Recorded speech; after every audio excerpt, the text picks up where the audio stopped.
Strengthening Faith 4. In a narration found in Sahih Bukhari, number 6407, the Holy Prophet Muhammad, peace and blessings be upon him, advised that the difference between the person who remembers Allah, the Exalted, and the one who does not, is like a living person compared to a dead person. It is important for Muslims who desire to create a strong connection with Allah, the Exalted, so that they can overcome all difficulties in this world and in the hereafter successfully, to remember Allah, the Exalted, as much as possible.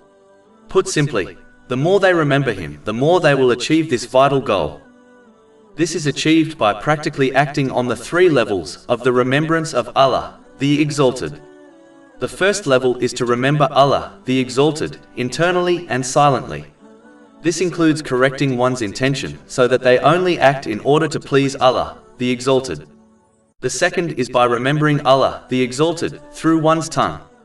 This involves speaking in ways pleasing to Allah, the Exalted, or remaining silent.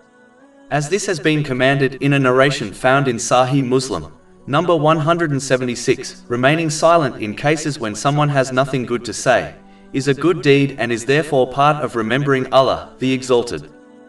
The highest and most effective way of strengthening one's bond with Allah, the Exalted, is practically remembering Him with one's limbs. This is achieved by fulfilling His commands, refraining from His prohibitions, and by facing destiny with patience according to the traditions of the Holy Prophet Muhammad, peace and blessings be upon him. The one who does this will use the blessings they have been granted in ways pleasing to Allah, the Exalted.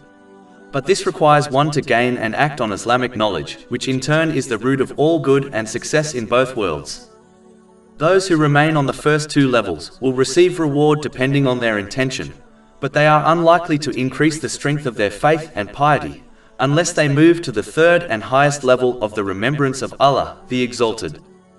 The one who fulfills all three levels has been promised peace of mind and body in both worlds.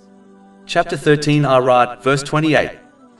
Unquestionably, by the remembrance of Allah do hearts find peace. And chapter 16 An-Nahl, verse 97. Whoever does righteousness, whether male or female, while he is a believer, we will surely cause him to live a good life, and we will surely give them their reward in the hereafter according to the best of what they used to do. Unfortunately, many Muslims who fulfill their obligatory duties and perform voluntary worship overlook and fail to fulfill these levels of remembering Allah, the Exalted, and as a result they fail to find peace in this world, despite their worship and good deeds. Over 400 free ebooks, audiobooks, infographics, podcasts and blogs available on our website, www.shaykhpod.com.